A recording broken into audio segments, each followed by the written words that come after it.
इयत्ता 9वी, विषय विज्ञान आणि तंत्रज्ञान, पाठ 12वा, ध्वनीचा अभ्यास. प्रस्तावना. मुलांनो, ध्वनीला इंग्रजीमध्ये साऊंड असे म्हणतात. ध्वनी म्हणजेच आवाज, म्हणजेच ऐकण्याची संवेदना. तुमच्या कानांवर विविध प्रकारचे आवाज पडतात. हे आवाज कशामुळे ऐकू येतात? वस्तूच्या कंपनामुळे.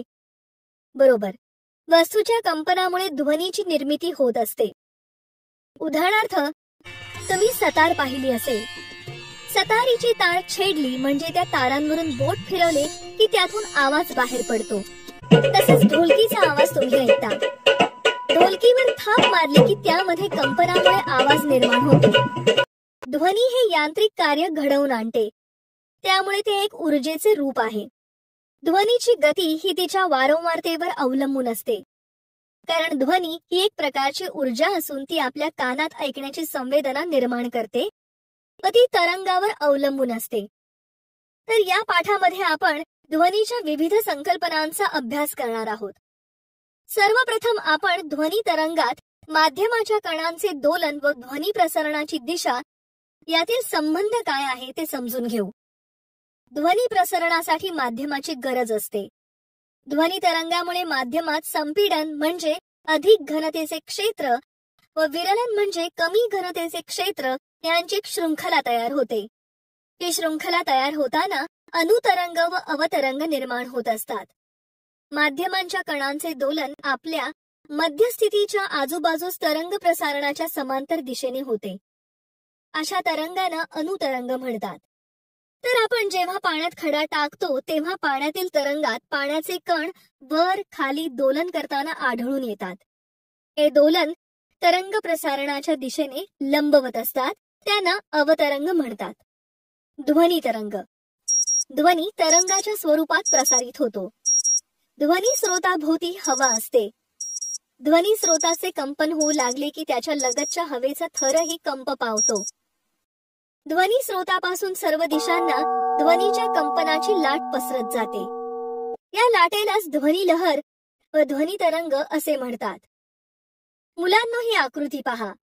या आकृतीमध्ये अ भागामध्ये घनतेतील बदल तर आकृती ब मध्ये दाबातील बदल दाखवला आहे आणि आकृती क मध्ये घनता किंवा दाबातील बदल आलेखाच्या मदतीने दाखवला आहे. जेव्हा ध्वनी तरंग माध्यमातून प्रवास करतात तेव्हा मध्यभागी घनता व दाब यामध्ये बदल होतो. ध्वनी तरंगाचे प्रसारण होताना कधीही पाहिले तर हवेमध्ये कमी किंवा जास्त घनतेचे क्षेत्र तयार झालेले दिसून येते. ध्वनीचे प्रसारण होताना कणांची एकत्रित गर्दी असणारे भाग म्हणजे संपीडने होय. संपीडनापाशी घनता तसेच दाब कमी असतो. तर ध्वनी प्रसारण होताना कमी दाबाचे असे भाग की जेथे कण विखुरलेले असतात त्याला विरलने म्हणतात. विरलनापाशी घनता तसेच दाब कमी असतो.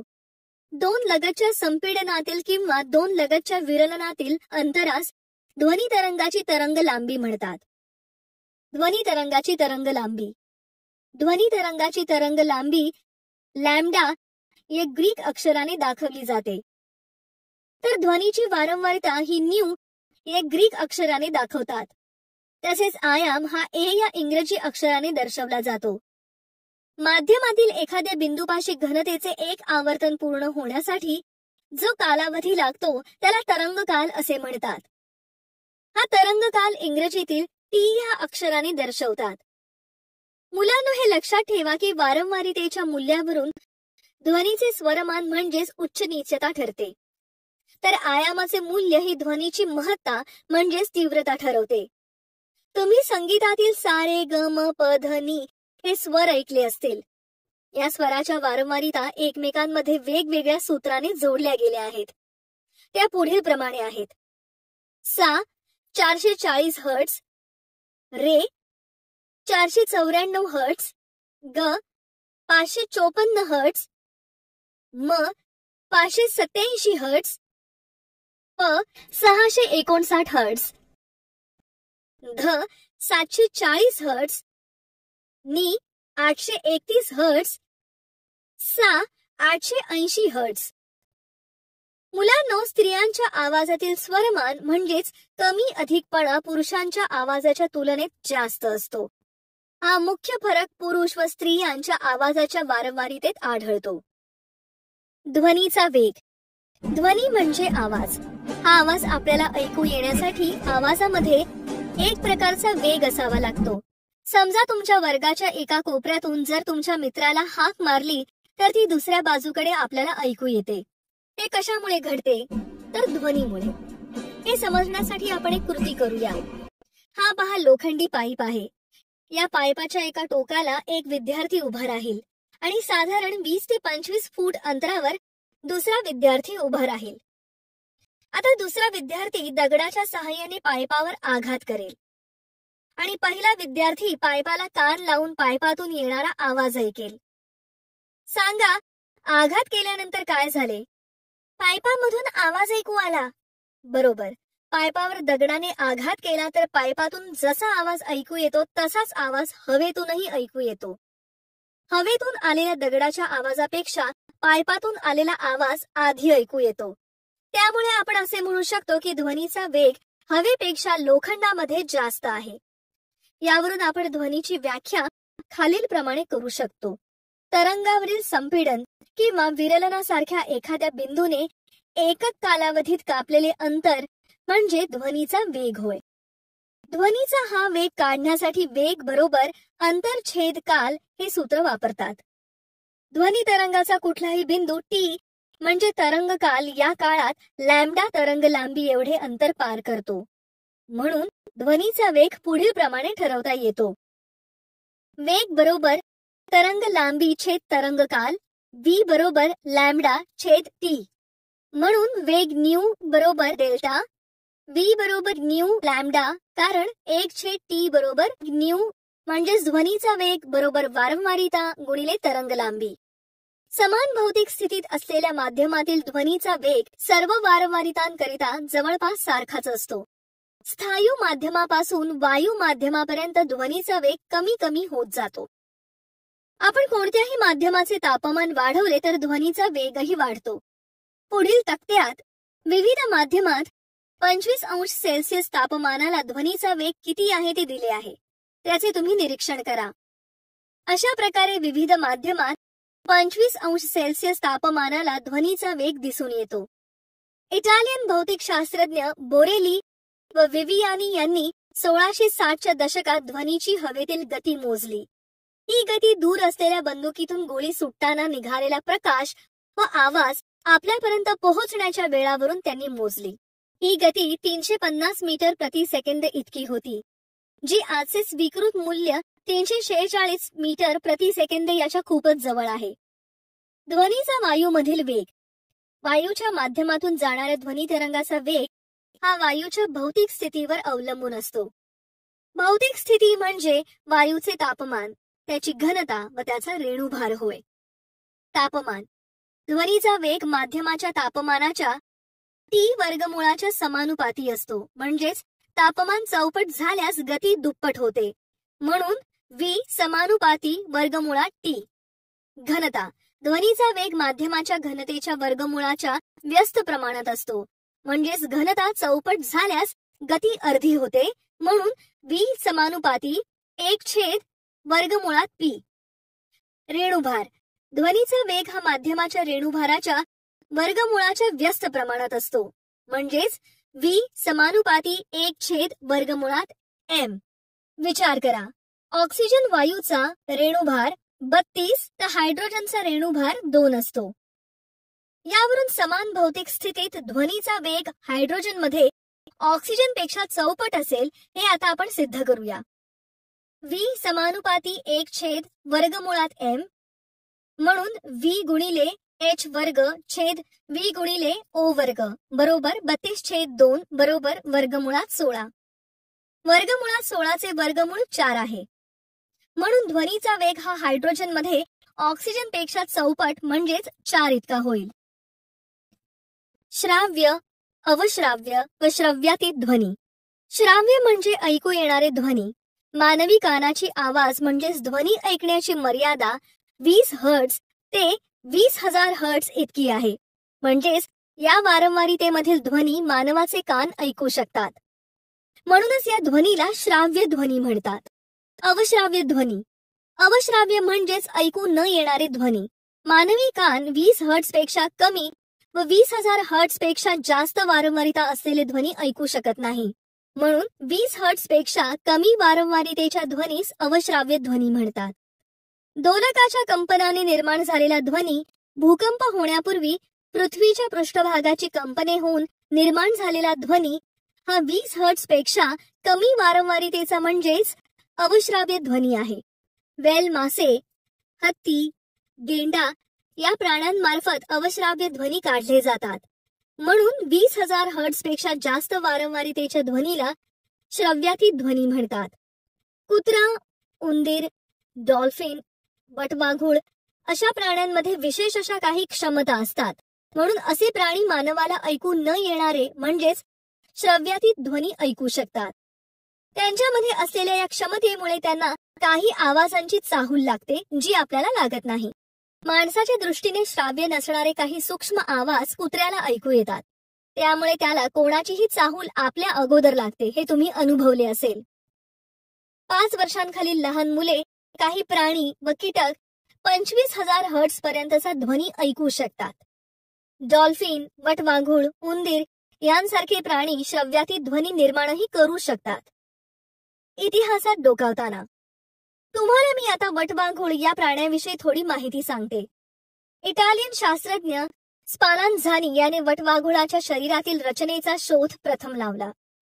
वटवाघळांचे एक एक अवयव, कान, नाक, डोळे एक एक वेळी बंद करून त्यांना अंधारात उडत सोडली. त्यानंतर वटवाघळे अंधारात बेधडक कशी उडतात याचे गूढ स्पालांझानीने समजून घेतले. कान बंद केलेले वटवाघूळ धडाधड इकडे तिकडे आपटू लागले. म्हणजेच त्याचे डोळे उघडे होते व कान बंद होते. पण डोळे उघडे असूनही त्याचा वटवाघळाला काहीच उपयोग होत नव्हता. यावरून वटवाघूळ अंधारात उडते, परंतु त्याच्या उडण्याची सर्व भिस्त ही त्याच्या डोळ्यांवर नाही तर कानांवर अवलंबून असते, हे सिद्ध झाले. वटवाघळे श्रव्यातीत ध्वनी तोंडाने काढतात. तो समोरच्या पदार्थावर आपटून परावर्तित ध्वनी त्यांच्या कानांना ऐकू येतो. अशा रीतीने समोरच्या पदार्थाचे अस्तित्व आणि अंतर याबद्दल वटवाघुळांना अंधारातही अचूक समजते. श्रव्यातीत ध्वनीचे उपयोग. 20,000 हर्ट्झ पेक्षा जास्त वारंवारिता असलेला ध्वनी म्हणजेच श्रव्यातीत ध्वनी. त्याचे उपयोग खालील प्रमाणे आहेत. एका जहाजावरून दुसऱ्या जहाजावर संपर्क साधण्यासाठी श्रव्यातीत ध्वनी उपयोगी ठरतो. प्लास्टिकचे पृष्ठभाग एकत्र जोडण्यासाठी श्रव्यातीत ध्वनी उपयोगी होतो. दुधासारखे द्रव अधिक काळ टिकवून ठेवताना त्यातील जीवाणू मारून टाकण्यासाठी श्रव्यातीत ध्वनीचा उपयोग होतो. हृदयाच्या ठोक्याचा अभ्यास करणारे तंत्रज्ञान, ज्याला इकोकार्डिओग्राफी म्हणतात, श्रव्यातीत ध्वनी तरंगावर आधारित आहे.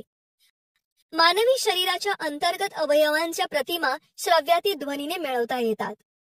श्रव्यातीत ध्वनीचा उपयोग कारखान्यामध्ये होतो. ज्या ठिकाणी हात पोहोचणे शक्य नाही अशा यंत्राच्या भागांची स्वच्छता करण्यासाठी त्याचा उपयोग होतो. धातूच्या ठोकळ्यातील तडे आणि भेगा शोधण्यासाठी देखील या ध्वनीचा उपयोग होतो. घड्याळाचे सूक्ष्म भाग तसेच नाजूक दागिन्यांची स्वच्छता करण्यासाठी त्याचा उपयोग होतो. मेंदूतील गाठी ओळखण्यासाठी त्याचा उपयोग होतो. रडार यंत्रणेमध्ये याचा उपयोग होतो. काही सूक्ष्म जीव व कीटक मारण्यासाठी त्याचा उपयोग होतो. ध्वनीचे परावर्तन. ज्याप्रमाणे प्रकाशाचे परावर्तन होते तसेच ध्वनीचे परावर्तन होते.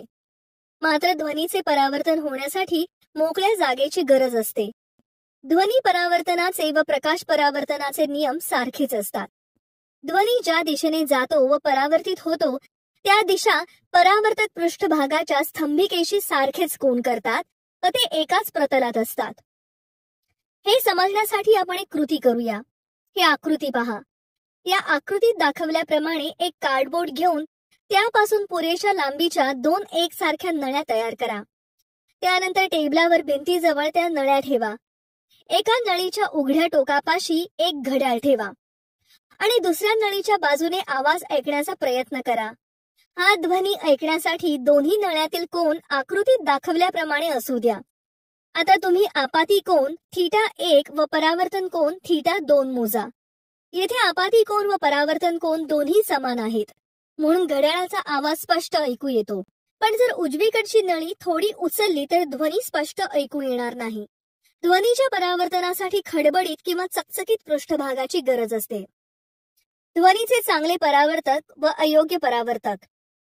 एखाद्या परावर्तकावरून ध्वनी किती प्रमाणात परावर्तित होतो यावरून ध्वनीचे चांगले व अयोग्य परावर्तक ठरतात. कठीण व सपाट पृष्ठभागावरून ध्वनीचे योग्य प्रकारे परावर्तन होते, म्हणून कठीण व सपाट पृष्ठभाग हे चांगले परावर्तक आहेत. तर कपडे, पेपर, चटई, पडदे, फर्निचर यांपासून ध्वनीचे योग्य परावर्तन होत नाही. ध्वनी या पदार्थात शोषला जातो, म्हणून या पदार्थांना ध्वनीचे अयोग्य परावर्तक असे म्हणतात. ध्वनीचे परावर्तक. ध्वनीचे चांगले परावर्तक. उदाहरणार्थ सपाट भिंत, फरशी इत्यादी. ध्वनीचे अयोग्य परावर्तक. उदाहरणार्थ कपडे, पेपर, चटई, पडदे इत्यादी. प्रतिध्वनी. तुम्ही एखाद्या ठिकाणी सहलीला गेले असताना तेथे मोठ्याने ओरडलात तर तुम्हाला तुमचाच आवाज परत ऐकू येतो का? हो बाई, येतो. तुमचाच आवाज परत ऐकू येतो यालाच प्रतिध्वनी असे म्हणतात. अनेक ठिकाणी प्रतिध्वनी स्थळे म्हणजेच इको पॉइंट आहेत. त्या ठिकाणी तुम्ही जर मोठ्याने ओरडलात तर थोड्या वेळानंतर तुमचाच आवाज तुम्हाला परत ऐकू येतो. यालाच प्रतिध्वनी म्हणतात. म्हणजेच मूळ ध्वनीची कोणत्याही पृष्ठभागावरून होणारी पुनरावृत्ती म्हणजे प्रतिध्वनी होय. ध्वनीचा मानवी कानांवर होणारा परिणाम 1/10 सेकंद इतका टिकून राहतो. 22°C तापमानाला ध्वनीचा हवेतील वेग 344 मीटर प्रति सेकंद असतो. आपले मेंदू ध्वनीचे सातत्य सुमारे 0.1 सेकंद असते. त्यामुळे ध्वनी अडथळ्यापर्यंत जाऊन पुन्हा आपल्या कानापर्यंत 0.1 सेकंदापेक्षा जास्त वेळाने पोहोचला तरच आपल्याला स्वतंत्र ध्वनी ऐकू येतो. ध्वनीच्या स्रोतापासून परावर्तनशील पृष्ठभागापर्यंत आणि पुन्हा मागे असे कमीत कमी अंतर आपण अंतर बरोबर वेग गुणिले काळ या सूत्राने काढू शकतो. आता आपण 22°C तापमान असताना हवेतील वेग काढूया. अंतर बरोबर वेग गुणिले काळ बरोबर 344 मीटर प्रति सेकंद गुणिले 0.1 सेकंद बरोबर 34.4. सुस्पष्ट प्रतिध्वनी ऐकू येण्यासाठी ध्वनीच्या स्रोतापासून अडथळ्यापर्यंतचे कमीत कमी अंतर हे वरील अंतराच्या निम्मे असावे लागते. म्हणून 34.4 भागिले 2 बरोबर 34.4/2 बरोबर 17.2 मीटर असेल. वेगवेगळ्या तापमानाला ही अंतरे वेगवेगळी असतात. यावरून आपल्या लक्षात येते की सतत किंवा बऱ्याचदा होणाऱ्या परावर्तनामुळे प्रतिध्वनी अनेक वेळा ऐकू येतात. असे प्रतिध्वनी कर्नाटक राज्यातील विजयपूर येथील गोल घुमट येथे ऐकू येतात. निनाद. इमारतीचे छत किंवा भिंत यावरून ध्वनी तरंगाचे पुन्हा पुन्हा परावर्तन होऊन ध्वनी तरंग एकत्र येऊन सतत जाणवेल असा ध्वनी तयार होतो.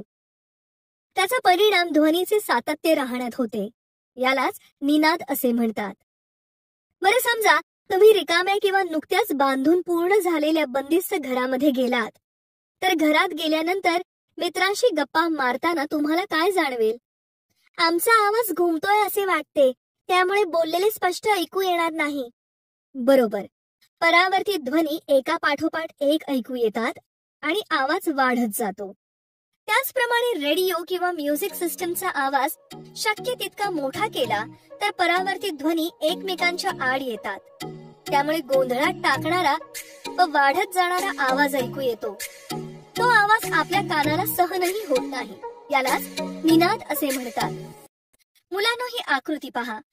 या आकृतीत दाखवल्याप्रमाणे गायकाचा आवाज हा छतावर, भिंतीवर एका पाठोपाठ एक परावर्तित होऊन श्रोत्याच्या कानापर्यंत पोहोचतो. तो आवाज सतत येतो म्हणून स्पष्ट ऐकू येत नाही. एकाच ध्वनी तरंगाच्या लगतच्या येण्यातील कालावधी कमी होत जातो. पण परावर्तित ध्वनी एकमेकांत मिसळून अस्पष्ट नसणारा व वाढलेल्या महत्तेचा म्हणजेच वाढत जाणारा ध्वनी खोलीमध्ये निर्माण होतो. काही सार्वजनिक ठिकाणी किंवा सभागृहामध्ये तुम्ही एखाद्या कार्यक्रमाचा असा आवाज ऐकला असेल. तो आवाज स्पष्ट ऐकू येत नाही, त्याचे कारण म्हणजेच निनाद होय.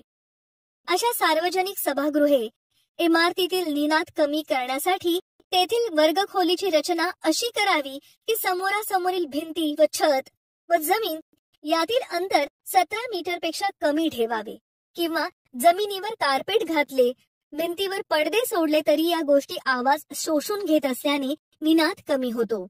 सोनार. आता आपण सोनार या शास्त्रीय पद्धतीमध्ये प्रतिध्वनी या तत्वाचा वापर कसा केला जातो ते पाहूया. साऊंड नॅव्हिगेशन अँड रेंजिंग याचे लघुरूप म्हणजे सोनार होय. सोनार या शास्त्रीय पद्धतीने समुद्राच्या पाण्याची खोली व पाण्याच्या पृष्ठभागावरील अडथळे शोधून काढता येतात. पाण्याच्या खालील वस्तूंचे अंतर, दिशा, वेग हे श्रव्यातीत ध्वनी तरंगाचा उपयोग करून सोनार मार्फत मोजता येते. सोनार मध्ये प्रक्षेपक व शोधक असतात. ते जहाजावर बसवले जातात. प्रक्षेपक श्रव्यातीत ध्वनी तरंग निर्माण करून प्रसारित करतो. हे तरंग पाण्यामधून प्रवास करतात. हा तरंगाचा प्रवास चालू असताना समुद्र तळाशी असणाऱ्या वस्तूवर तरंग आदळून ते परावर्तित होतात. हे परावर्तित झालेले तरंग जहाजावरील ग्राहक ग्रहण करतो. आता ही आकृती पहा. या आकृतीत प्रक्षेपित स्पंद हा समुद्र तळावर आदळून परावर्तित होतो व परावर्तित झालेले तरंग जहाजावरील ग्राहक ग्रहण करतो. ग्राहकाद्वारे ग्रहण होणाऱ्या श्रव्यातीत ध्वनी तरंगाचे रूपांतर विद्युत लहरीत होते. त्यातून त्याचा सुयोग्य असा अर्थ काढला जातो. श्रव्यातीत ध्वनीच्या प्रक्षेपण व स्वीकृतीमधील कालावधी नोंदवला जातो. हा कालावधी टी या अक्षराने दर्शविला जातो. ध्वनीला जहाजापासून समुद्र तळापर्यंत जाण्यास T/2 इतका कालावधी लागतो. ध्वनीचा पाण्यातील वेग आणि कालावधी विचारात घेऊन ज्या वस्तूपासून ध्वनी तरंगाचे परावर्तन होते त्याचे अंतर काढता येते. उदाहरणार्थ, ध्वनीचा पाण्यातील वेग v असेल तर जहाजापासून समुद्र तळाचे अंतर d बरोबर vt असे काढता येते. म्हणजे समुद्राची खोली d आहे हे लक्षात येते. सोनार तंत्र वापरून समुद्राची खोली काढता येते. तसेच पाण्याखालच्या टेकड्या, दऱ्या, पाणबुड्या, हिमनग, बुडालेली जहाजे इत्यादींविषयी शोध घेता येतो. सोनोग्राफी. सोनोग्राफी या तंत्रज्ञानामध्ये श्रव्यातीत ध्वनी तरंगाचा उपयोग करून शरीरांतर्गत भागाचे चित्रीकरण केले जाते. सोनोग्राफीमध्ये शरीराच्या आतील भागावर सूज येणे, जंतू संसर्ग तसेच वेदनांची कारणे शोधली जातात. त्याचप्रमाणे हृदयाची स्थिती, हृदयविकाराच्या झटक्यानंतर हृदयाची अवस्था तसेच गरोदर स्त्रीच्या गर्भाशयामध्ये होणारी गर्भाची वाढ पाहण्यासाठी या तंत्राचा वापर केला जातो. ही आकृती पहा. या आकृतीमध्ये सोनोग्राफीचे यंत्र, तपासणी व सोनोग्राफीद्वारे कशी प्रतिमा मिळते ते दिसते. या तंत्रामध्ये एक छोटी शोधणी व एक विशिष्ट द्रव वापरला जातो. शोधणी व त्वचा यांच्यातील संपर्क योग्य प्रकारे व्हावा व श्रव्यातीत ध्वनी पूर्ण क्षमतेने वापरला जावा म्हणून हा द्रव वापरला जातो. ज्या भागाचे परीक्षण करायचे आहे त्या भागावर त्वचेवर हा द्रव लावला जातो. शोधणीच्या सहाय्याने उच्च वारंवारतेचा ध्वनी शरीरामध्ये सोडला जातो. शरीराच्या आतील भागातून परावर्तित झालेला ध्वनी पुन्हा शोधणीच्या सहाय्याने एकत्र केला जातो व परावर्तित ध्वनीच्या मदतीने संगणक शरीराच्या आतील भागाचे चित्र तयार करतो. या तंत्रज्ञानामध्ये वेदना होत नाहीत. त्यामुळे वैद्यकीय क्षेत्रात या तंत्राचा वापर मोठ्या प्रमाणात होतो. आता सांगा बरं, श्रव्यातीत ध्वनीचा वैद्यक शास्त्रात कोणकोणत्या प्रकारे उपयोग केला जातो? शरीराच्या आतील भागातील प्रतिमा मिळवण्यासाठी श्रव्यातीत ध्वनीचा उपयोग केला जातो. त्यामुळे आजाराचे योग्य ते निदान होते, त्यावर उपचार करता येतो. श्रव्यातीत ध्वनीद्वारे आपल्याला शरीराच्या आतील भागांची वर्तमान स्थिती माहित होते. छान. आज आपण सर्वत्र पाहतो की विज्ञानाने खूप प्रगती केली. विविध प्रकारच्या तंत्रज्ञानाच्या सहाय्याने विविध गोष्टींची माहिती मानवाला मिळते. या प्रगतीचे चांगले परिणाम आहेत, तसेच त्याचे दुष्परिणामही खूप आहेत. उदाहरणार्थ, सोनोग्राफीद्वारे जन्माला येणारे अर्भक म्हणजेच बाळ कसे आहे, त्याची वाढ कशी होते, मेंदूचा विकास कसा होतो, शरीराच्या अवयवात व्यंग आहे का, इत्यादी गोष्टींची माहिती मिळते. परंतु या तंत्रज्ञानाद्वारे जन्माला येणारे बाळ मुलगा आहे की मुलगी हेही कळते. या लिंग निदानामुळे स्त्री भ्रूण हत्येचे प्रमाण वाढले आहे. म्हणजे गर्भात मुलगी आहे हे कळल्यानंतर तिची गर्भातच हत्या करण्यात येते. हा या तंत्रज्ञानाचा गैरवापर आहे. असे करणे कायद्याने गुन्हा आहे. गुन्हा सिद्ध झाला की कठोर शिक्षा होऊ शकते. स्त्री भ्रूण हत्या रोखण्यासाठी सरकारने PNDT ऍक्ट तयार केला आहे. मानवीकरण. मुलांनो, मानवीकरण म्हणजे मानवाचा कान. पंच इंद्रियांपैकी कान हे एक महत्वाचे इंद्रिय आहे. कानाने आपण आवाज सर्व प्रकारचे ऐकतो, पण हा आवाज आपल्याला नेमका कसा ऐकू येतो असा प्रश्न आपल्याला पडतो. तर ध्वनी तरंग कानावर पडल्याने कानामधील पडदा कंपित होतो. त्या कंपनाचे विद्युत लहरीत रूपांतर होते. त्या लहरी मज्जातंतूद्वारे मेंदूकडे प्रवास करतात. त्यामुळे आपल्याला ध्वनीचे ज्ञान होते. कर्ण हे आपले महत्वाचे इंद्रिय आहे व आपण त्याची काळजी घेतली पाहिजे. आपल्या कर्णाचे म्हणजेच कानाचे 3 भाग आहेत. आता ही आकृती पहा. या आकृतीत दाखवल्याप्रमाणे आपल्या कानाचे बाह्य कर्ण, मध्य कर्ण व आंतरकर्ण हे 3 भाग आहेत. त्यांची आता आपण माहिती घेऊ. बाह्य कर्ण. बाह्य म्हणजे बाहेरील भाग. आकृतीत दाखवल्याप्रमाणे बाह्य भाग ध्वनी तरंग एकत्र करून कर्णनलिकेतून मध्य कर्ण पोकळीत पोहोचवतो. या बाह्य भागाची रचना झडपेसारखी असल्यामुळे कानावर पडणारे आवाज मध्य कर्णापर्यंत पोहोचतात. मध्य कर्ण. मध्य कर्णाच्या पोकळीमध्ये पातळ असा पडदा असतो. जेव्हा माध्यमातील संपीडन म्हणजेच दाब तिथे पोहोचतो तेव्हा तो पडद्याच्या बाहेरील दाब वाढवतो आणि कानाचा पडदा आत ढकलतो. जेव्हा विरलन पडद्यापाशी पोहोचते तेव्हा पडद्याच्या बाहेरील दाब कमी होतो व पडदा बाहेरच्या बाजूने ढकलला जातो.